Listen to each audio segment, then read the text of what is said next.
Hello friends, bliss ഫാമിലിയിലേക്ക് സ്വാഗതം. അപ്പോൾ ഒരു കല്യാണം കൂടുന്നതിൻ്റെ ഒരുക്കത്തിലാണ് ഇവിടെ ഞങ്ങളെല്ലാവരും. അപ്പോൾ ഇന്ന് ബ്രൈഡ് ടു ബി ആണ്. വലിയ കാര്യമായിട്ടുള്ള പരിപാടിയൊന്നുമില്ല, ചെറിയൊരു ഫോട്ടോഷൂട്ട്, ഒരു കേക്ക് കട്ടിങ്, അത്രയേ ഉള്ളൂ. അപ്പോൾ അത്യാവശ്യം കുറച്ച് റിലേറ്റീവ്സൊക്കെ അന്ന് വന്നിട്ടുണ്ട്. അപ്പോൾ ഇതാണ് നമ്മുടെ കല്യാണ പെണ്ണ്. അതിനെ ഞങ്ങൾ ഡെക്കറേറ്റ് ചെയ്യാനുള്ള ഒരുക്കത്തിലാണ്.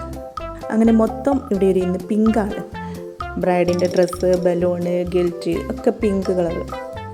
അപ്പോൾ ആരുടെ മാരേജ് ആണെന്ന് പറഞ്ഞില്ലല്ലോ, ഇത് നമ്മുടെ ലിനീഷ് ഏട്ടൻ്റെ കസിൻ്റെ മാരേജാണ്. അപ്പോൾ കസിൻ്റെ ഫ്രണ്ട്സും എല്ലാവരുമാണ് ഇവിടെ ഡെക്കറേറ്റ് ചെയ്യുന്നത്. അങ്ങനെ ഞങ്ങളുടെ ഫോട്ടോഷൂട്ട് ഇതാ ഇവിടെ ആരംഭിക്കുകയാണ്.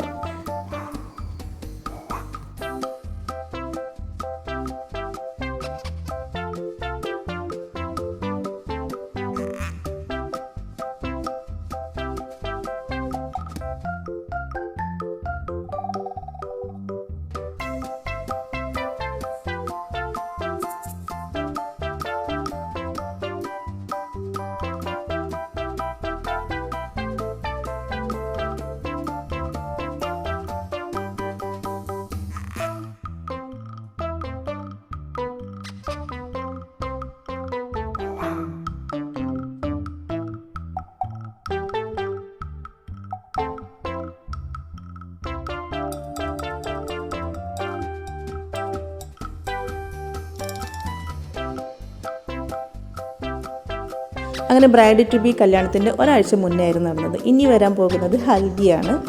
അപ്പോൾ ഹൽദിക്ക് ഞങ്ങൾ ചെറുതായിട്ട് ഒരു ഡാൻസൊക്കെ കളിക്കാമെന്ന് പ്ലാൻ ചെയ്തിട്ടുണ്ടായിരുന്നു. അപ്പോൾ അതിനുള്ള പ്രാക്ടീസൊക്കെ നടത്തിയിരുന്നു. അങ്ങനെ പ്രാക്ടീസൊക്കെ ചെയ്ത് പഠിച്ച് വെച്ച് ഹൽദിക്ക് കളിക്കാൻ വേണ്ടി റെഡി നിൽക്കുകയായിരുന്നു. അപ്പോൾ 4-5 ദിവസത്തെ ഒരു പരിപാടിയാണ് ഈ കല്യാണം. അപ്പോൾ നമ്മൾ കുറച്ചൊക്കെ ഒരുങ്ങണ്ടേ. അപ്പോൾ അതിന് വേണ്ടിയിട്ട് ഒന്ന് മുടിയൊക്കെ ഒന്ന് റെഡിയാക്കാൻ വേണ്ടിയിട്ട് ബ്യൂട്ടി പാർലറിൽ വന്നതാണ്. വലിയ കാര്യമായിട്ടൊന്നുമില്ല, ഒന്ന് ഹെയർ കട്ട് ചെയ്ത് ജസ്റ്റ് ഒന്ന് സെറ്റ് ചെയ്യുക, അത്രയേ ഉള്ളൂ.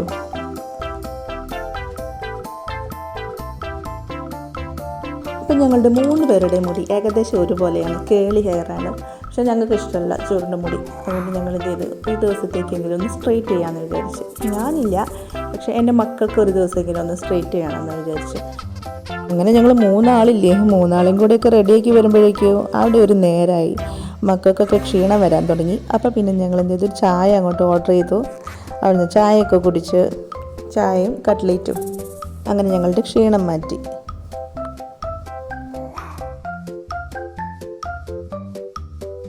അങ്ങനെ ഞങ്ങളുടെ മുടിയുടെ ഫൈനൽ റിസൾട്ട് ഇതാ വന്നിട്ടോ.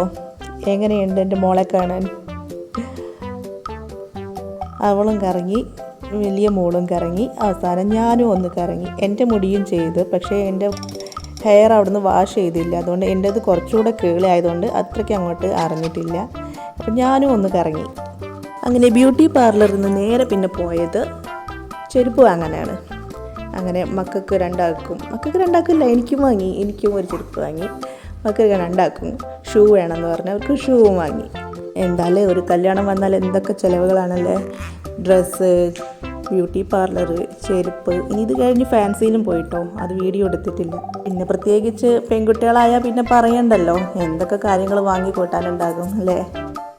അപ്പോൾ ഇത് കല്യാണമുള്ള വീടിൻ്റെ അടുത്ത് തന്നെ ഞങ്ങൾക്ക് താമസിക്കാനായിട്ട് ഒരു ഫ്ലാറ്റൊക്കെ ഏർപ്പാട് ചെയ്തിട്ടുണ്ടായിരുന്നു. അപ്പോൾ ഞങ്ങൾ ഇനി ഇവിടെയാണ് താമസിക്കുന്നത്. 3 ദിവസം ഇവിടെയായിരുന്നു. അങ്ങോട്ടും ഇങ്ങോട്ടൊക്കെ പോയി വരുമ്പോഴുള്ള ആ യാത്രയും ദൂരവും ക്ഷീണമൊക്കെ കുറയ്ക്കാൻ വേണ്ടിയിട്ട് അവിടെ തന്നെ താമസിച്ചു. പിന്നെ രാത്രിയൊക്കെ ലേറ്റ് ആവുമല്ലോ. അങ്ങനെ നമ്മുടെ ഹൽദി ഇവിടെ തുടങ്ങിയായിട്ടോ. അപ്പോൾ എല്ലാവരും ഒരേപോലെയുള്ള യെല്ലോ കളർ ഡ്രസ്സൊക്കെ വാങ്ങി സ്റ്റിച്ച് ചെയ്തെടുത്തതാണിത്. അപ്പോൾ ഈ ഒരു കല്യാണത്തിന് വേണ്ടി ഞങ്ങൾ 2 മാസം മുന്നേ ഒരുക്കങ്ങൾ തുടങ്ങിയിട്ടുണ്ടായിരുന്നു. അപ്പോൾ ഇതാണ് നമ്മുടെ പെണ്ണിൻ്റെ അച്ഛനും അമ്മയും, അതായത് ലിനീഷ് ഏട്ടൻ്റെ പാപ്പനും ചെറിയമ്മയുമാണിത്. പിന്നെ ഇതാണ് ലിനീഷ് ഏട്ടൻ്റെ അച്ഛനും അമ്മയും.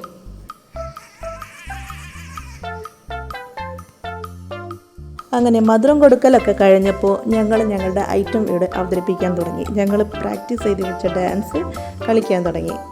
അങ്ങനെ ഡാൻസ് മുഴുവനായിട്ട് ഇവിടെ ഇടുന്നില്ല, പിന്നെ പാട്ടും ഏതാണെന്ന് ഇടുന്നില്ല. ഡാൻസ് കണ്ടിട്ട് നിങ്ങൾക്ക് മനസ്സിലാക്കാൻ പറ്റുന്നുണ്ടെങ്കിൽ അത് മനസ്സിലാക്കും. പിന്നെ പാട്ട് ഇട്ടിട്ടുണ്ടെങ്കിൽ അത് കോപ്പിറൈറ്റ് പ്രോബ്ലം ഒക്കെ വരുന്നതുകൊണ്ട് പാട്ടിടുന്നില്ല. പിന്നെ ഇതൊരു 10 മിനിറ്റിൻ്റെ ഒരു ഡാൻസ് ആയിരുന്നു. അതായത് പല പാട്ടുകളും കൂട്ടിച്ചേർത്ത് ഒരു ഫ്യൂഷനായിരുന്നു കളിച്ചിരുന്നത്. അപ്പോൾ അത് മുഴുവൻ ഇവിടെ ഇട്ടുണ്ടെങ്കിൽ വീഡിയോൻ്റെ ലെങ്ത്തും കൂടും. പിന്നെ പാട്ടില്ലാതെ ഇടുമ്പോൾ അതൊരു രസം ഉണ്ടാവില്ലല്ലോ. ഇപ്പോൾ ട്രെൻഡിങ് ആയിട്ടുള്ള എല്ലാ ഡാൻസ് റീൽസും കൂട്ടിച്ചേർത്തിട്ടുള്ള ഒരു ഡാൻസാണ് ഞങ്ങൾ ചെയ്തത്. എന്തായാലും ഈ ഒരു പരിപാടി അടിപൊളിയായി.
അങ്ങനെ ഞങ്ങളുടെ കലാപരിപാടി കഴിഞ്ഞപ്പോൾ പിന്നെ ബാക്കിയുള്ളവർക്കെല്ലാം അവസരം കൊടുക്കണ്ടേ, എല്ലാവർക്കും കളിക്കാനായിട്ട് എല്ലാവരും മുന്നോട്ടേക്ക് വന്നു. അങ്ങനെ ഡാൻസ് കളിക്കാൻ തുടങ്ങി. പിന്നെ സ്റ്റെപ്സ് ഒന്നുമില്ല, പിന്നെ ഇഷ്ടത്തിനനുസരിച്ച് കളി.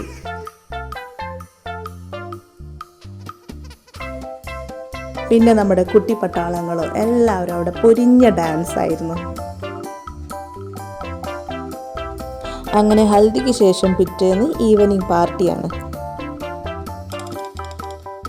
അങ്ങനെ പിറ്റേന്ന് കല്യാണമായി. കല്യാണത്തിന് ഞങ്ങളുടെ ഔട്ട്ഫിറ്റ് ഇതായിരുന്നു. ഞങ്ങൾ 4 പേരും പർപ്പിൾ കളറായിരുന്നു. പിന്നെ താലികെട്ട് കഴിഞ്ഞു, മാലയിടൽ കഴിഞ്ഞു, മോതിരമിടൽ കഴിഞ്ഞു. അങ്ങനെ കല്യാണം അവിടെ കഴിഞ്ഞു. ഇതാണ് ഞങ്ങളുടെ ഫാമിലി. അച്ഛൻ, അമ്മ, അനിയൻ്റെ ഫാമിലി, പെങ്ങളുടെ ഫാമിലി, പിന്നെ ഞങ്ങളും. പിന്നെ പെണ്ണിനെ ചെക്കൻ്റെ വീട്ടിലേക്കുള്ള യാത്ര അയക്കലായി. അപ്പോഴിതാ കരച്ചിലും പിഴിച്ചിലും അങ്ങനെയൊക്കെയായി. ഇത് പിന്നെ എങ്ങനെയായാലും ഉണ്ടാകുമല്ലോ. ഒരു പുതിയ വീട്ടിലേക്ക് കയറി ചെല്ലുമ്പോൾ എങ്ങനെയായാലും വീട് വിട്ടു പോകുമ്പോൾ ഒരു സങ്കടം ഉണ്ടാകും. അങ്ങനെ കല്യാണം കഴിഞ്ഞ് പിറ്റേ ദിവസം ചെറുക്കൻ്റെ വീട്ടിലേക്കുള്ള സൽക്കാരാണ്. അപ്പോൾ അന്നത്തെ ഞങ്ങളുടെ ഔട്ട്ഫിറ്റ് ആണ് ഇത്. ഇതെങ്ങനെയുണ്ട്, ഇഷ്ടമായോ? അങ്ങനെ ചെറുക്കൻ്റെ വീട്ടിൽ പോയതിന് ശേഷം പിന്നെ റിസപ്ഷൻ ആയിരുന്നു. അത് ഒരു ഓഡിറ്റോറിയത്തിൽ വെച്ചായിരുന്നു.